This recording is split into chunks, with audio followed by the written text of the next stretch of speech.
ideia que se encontra na carta aos Romanos.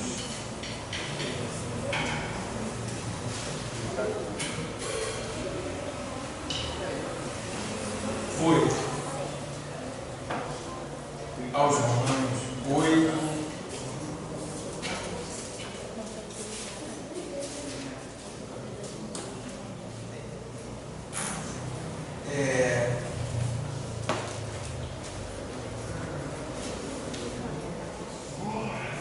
Diz assim o texto sagrado, 8 e 6.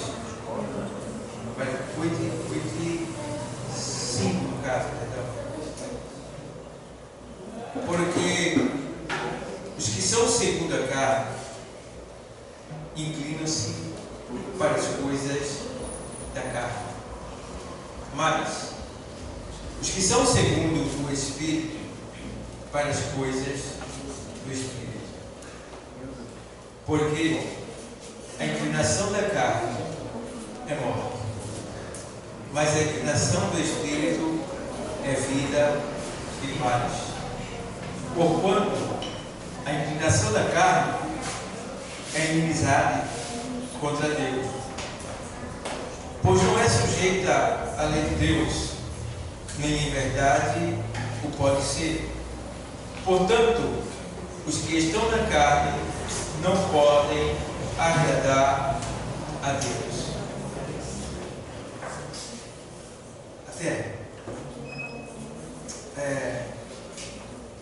o apóstolo Paulo, ele escreve esta carta aos Romanos para fazê-los de alguma maneira entender pelo Espírito Santo de Deus a sua vida como deve ser atualmente.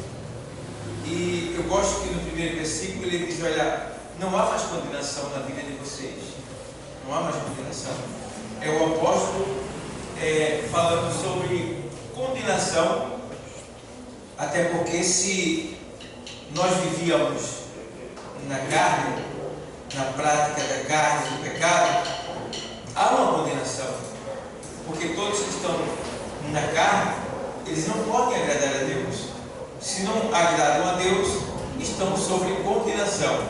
Então ele menciona nessa parte que nenhuma condenação há para os que estão em Cristo. Então nós precisamos estar em Cristo. O interessante é que quando nós estamos em Cristo, as pessoas veem Cristo em nós. Eu não preciso dizer que eu sou santo, que eu sou crente. Eu não preciso dizer isso.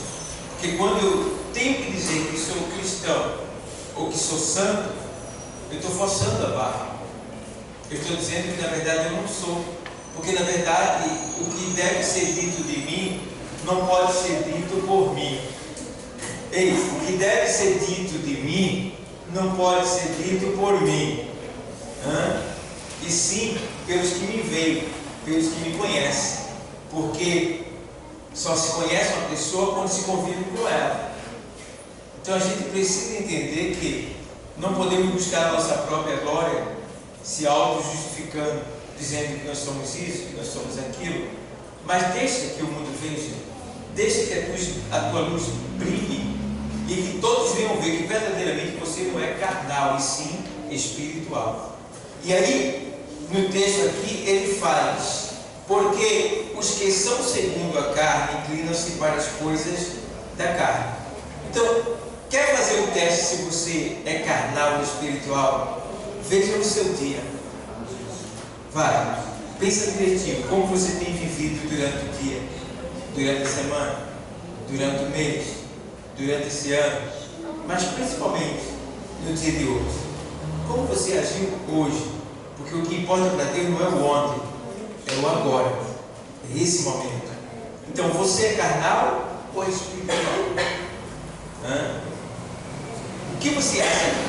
Faz um exame agora de você. O que você é? Você é carnal ou espiritual? Porque aqui está dizendo que os que são carnal inclinam-se para as coisas da carne. E se você observar, o que a carne gosta é só as coisas de baixo. A carne ela fica moada para qualquer coisa. A carne reage a tudo que vem de cima.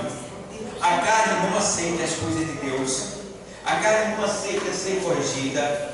A carne, irmão, ela não se sujeita a nada de Deus. Então, quando você reage a algo que vem de cima, é porque você não é de cima, você é de baixo.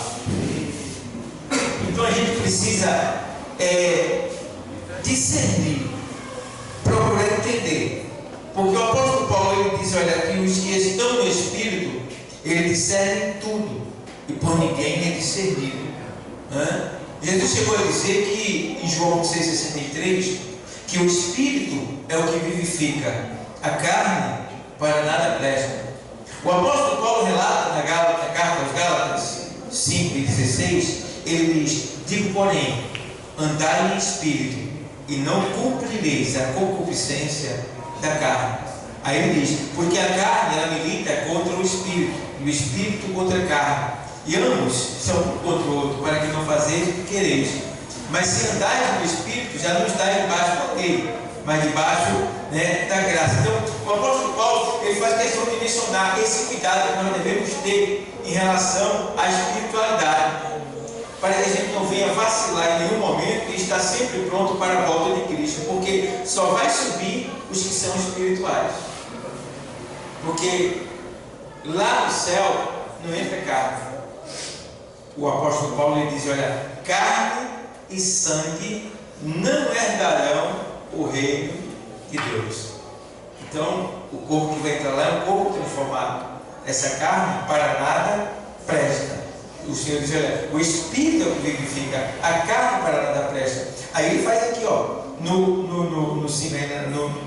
na sequência, porque os que são segundo a carne inclinam-se para as coisas da carne, mas os que são segundo o Espírito para as coisas do Espírito. Então, veja nesse momento que a gente está vivendo, como está o mundo, todo voltado para as coisas que alimentam só a carne. É só coisas carnais, é só coisas de baixo. As pessoas estão esquecendo, usam esse mês como sendo um mês natalino, que eles dizem considerar o nascimento de Cristo, e na verdade procura Cristo para ver se tu acha no Natal. Ele vai estar lá no final, porque primeiro vem amigo secreto, um ritual pagão que era usado pelos nórdicos para exaltar os deuses. Então, os pagãos, eles subiam aos montes e choravam a noite toda em reverência e adoração aos deuses. E quando o primeiro raio de sol surgia, eles trocavam presentes, dizendo que os deuses vos abençoem. Isso aí é a origem do amigo secreto, que muitas vezes, por não conhecer, alguns da igreja querem fazer, querem praticar, Papai Noel, que muitos até compram um presente, dá para o seu filho, criança, e diz: foi Papai Noel que mandou. Deixe de ser bobo. Diga: foi Jesus que me deu graça, me deu condição para eu comprar, está aqui, foi Jesus que mandou, meu filho, minha filha. Exalte, glorifique o Senhor com aquilo que Ele te deu. Papai Noel foi criado em 1930 pela Coca-Cola, porque Papai Noel era um bispo da igreja católica chamado São Nicolau, e ele dava presente aos meninos que eram vizinhas dele. E aí popularizaram esse dito e tentaram de alguma maneira expandir, mas não tinha como ele expandir, porque ele é um ser humano, como ele pode estar em todo lugar ao mesmo tempo? Então a Coca-Cola foi, pegou o bispo e vestiu de vermelho e lhe deu o nome blasfemo. Por que blasfemo? Porque ele pegou o nome de Papai, que está na Bíblia, que é o nosso Pai Celestial, Deus, e colocou o nome de Jesus, que é Emanuel. Então foi e colocou Papai Noel, que é uma parte de cada um do nosso Deus. Jesus quer dizer Emanuel, quer dizer Deus conosco, e Papai, nosso Pai superior, nosso Pai Deus.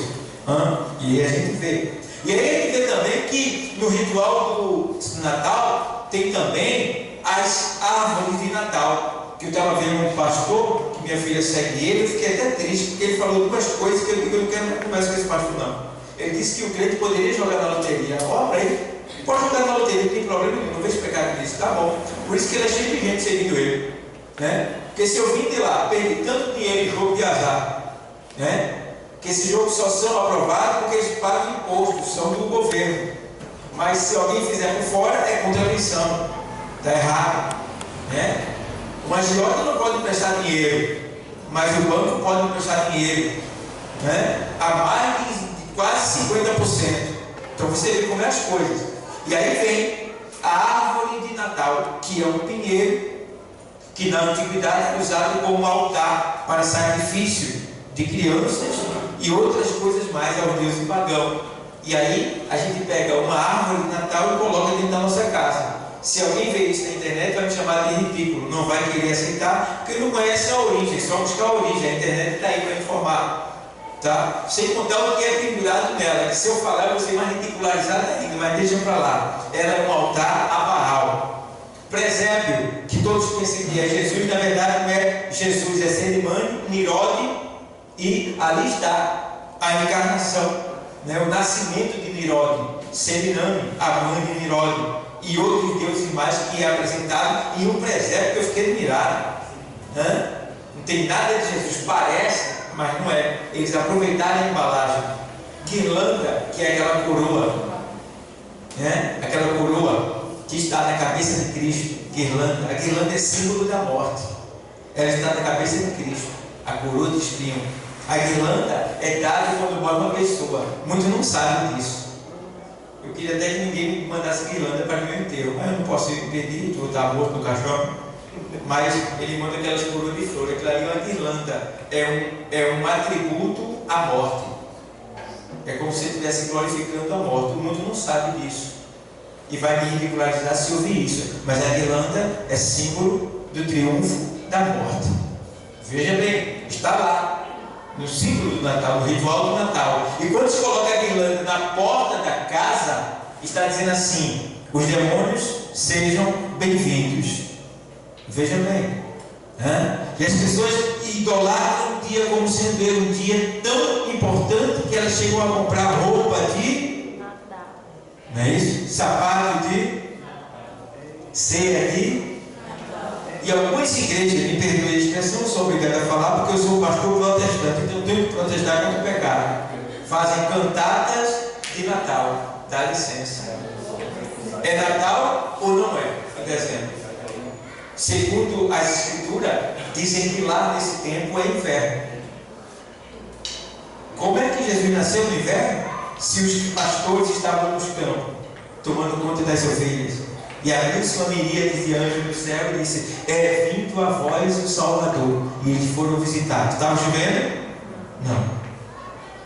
E aí, como é que pode?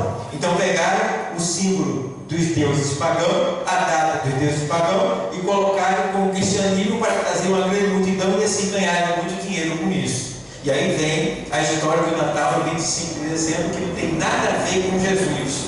E aí eu fico irritado quando eu digo que esse mês é feito rituais todos satânico, que não tem nada a ver com Jesus. E você procura ele, em vez de aparecer Jesus, que vai aparecer todos esses símbolos ligados ao Natal que eles criaram, né? E quem mais aparece é o Papai Noel, que está falido, que agora não se pede mais a Papai Noel, está se pedindo uma instituição que está se comprometendo em atender o pedido das crianças. Tem aí várias instituições que estão surgindo para atender os pedidos das crianças. Por quê? Existem muitas crianças pobrezinhas, frustradas no mundo, porque passaram a noite esperando o Papai Noel e não chegou, foi nada para eles. Não sei se alguém aqui já foi frustrado, mas eu já fui. Já fui. Esperei esse cara barrigudo aí e ele não chegou. O bicho safado me enganou. Entendeu? Disse que ia trazer um certo para mim, até hoje não chegou. Então, pessoal, entende bem. Não deixe seu filho ser enganado, não. Fala a verdade para ele. Papai Noel é uma farsa. Ele não é real, ele não traz presente para ninguém. Certo? E eu fui no Plaza aqui e eu fiquei admirado. Que ele está tão falido que quando eu entrei lá eu já não vi mais Papai Noel. Tem um urso no lugar dele agora.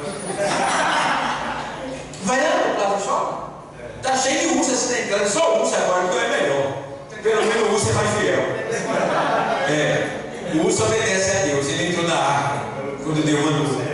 Então, pessoal, vigia.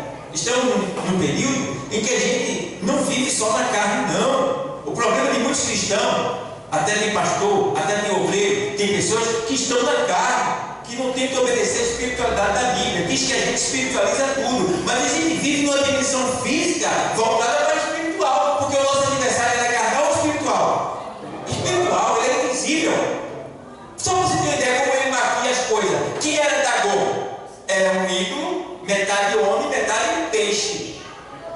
Aí o bicho vai, traz agora e coloca uma mulher chamada Iemanjá, metade mulher e metade peixe. Ficou mais bonitinho, uma mulher, um cabelo grande, um corpo bem fidel, bem bonitona, chama mais atenção. E colocou ela como rainha do mar. Então, né? Tá, e sereia, que muitos não sabem, dão até presente para sua filha, para seu filho. Então, igreja, vamos estar dentro. Alguns pastores não vão gostar de mim se ouvirem isso na internet, eu vou ser desprezado, não tem problema não. Mas a igreja que Deus me deu para tomar conta, eu vou levar ela. Se vocês considerarem, levar em consideração, quem vai ganhar é vocês. Eu não tenho mais, eu já estou livre. Estou informando. Para que vocês não venham deixar que esses altares, essas coisas que são carnais, entrem dentro do seu lar e destrua a sua vida, trazendo espiritualidade maligna para dentro da sua casa. A nossa luta é com as trevas. Não é com A e com B. Então precisamos vencer dessa maneira, fechando as portas para não deixar que nenhum símbolo satânico entre. Já basta as coisas que são consagradas, mas Deus lhe deu uma arma, que é o que? A oração. Comprou uma roupa, ora por ela. Comprou um sapato, ora por ele. Botou a comida na mesa, ora por ela. Porque a maioria das coisas hoje em dia é consagrada a Satanás. E é por isso que muitas pessoas estão doentes, porque comendo absorvem espiritualidades malignas. Alguém vai dizer, vai criar um espírito, é pastor, eu não entendo. Quando aquilo é consagrado ao espírito, todos que absorverem aquilo ali estão atraindo para si aquela espiritualidade, aquela consagração. Então é assim que acontece. A gente precisa estar atento, estar ligado, pessoal, para não sermos enganados. Tá bom, pessoal? Então vigia. Sim. Está ligado ao ritual. Não é? Está ligado ao ritual. Tudo está ligado ao ritual. Eu não quero dizer que se você naquela bolinha, não vou dizer, esse pastor é pastor. Tem daí que ele tem mais que estudar e aprender alguma coisa. Mas tudo bem. Dizem que eu espiritualizo tudo e deixa para lá. Eu acho que o principal, você já sabe, é que esse mês é o mês de engano. Jesus não nasceu em dezembro, muito menos no dia 25. Busca conhecimento, vai lá na internet, estuda, para você se fortalecer mais ainda e saber como explicar para as pessoas. Por isso que eu não faço cantada de Natal. Tá? Agora você perguntar a mim, Natal é quando, pastor? Quando Jesus nasce dentro de você. Aleluia. Entendeu? Hoje, Jesus está nascendo dentro de nós. É Natal. Aleluia. Ele está falando dentro de mim. Eu estou sentindo ele. Então, é Natal hoje. Amanhã é Natal, você deixa ele nascer dentro de mim novamente. Festa, quando tem dinheiro no bolso, eu vou ali e compro o que eu quero. Compro uma roupa. E daí vai. Então, vigia, irmãos. Não te deixa levar pela emoção das coisas mundanas. O Senhor está dizendo, quem é da carne, inclina-se para as coisas da carne. Quem é do Espírito, inclina-se para as coisas do Espírito. Você não ganha nada com isso. Você já viu o Natal em algum lugar? Já viu ele em algum lugar? Ele já te deu alguma coisa? Sabe onde ele mora? Já viu o final dele em algum lugar? Tu conhece ele? Ele já te deu alguma coisa? Não trabalha não para ver se não pode fome. Então, ó, Jesus seja exaltado no meio de nós. Aleluia! Toda a nossa vida, Ele é a luz, Ele é o digno de honra, de glória e de louvor. O mundo está vivendo sob enganação. Igrejas que poderiam estar protestando contra o pecado, deixando bem claro que Natal esse não existe, mas elas estão contribuindo para o engano, aceitando viver a mesma coisa. Não, de maneira nenhuma. Eu não aceito e vou protestar aonde eu estiver. Tá bom? Que Deus te abençoe.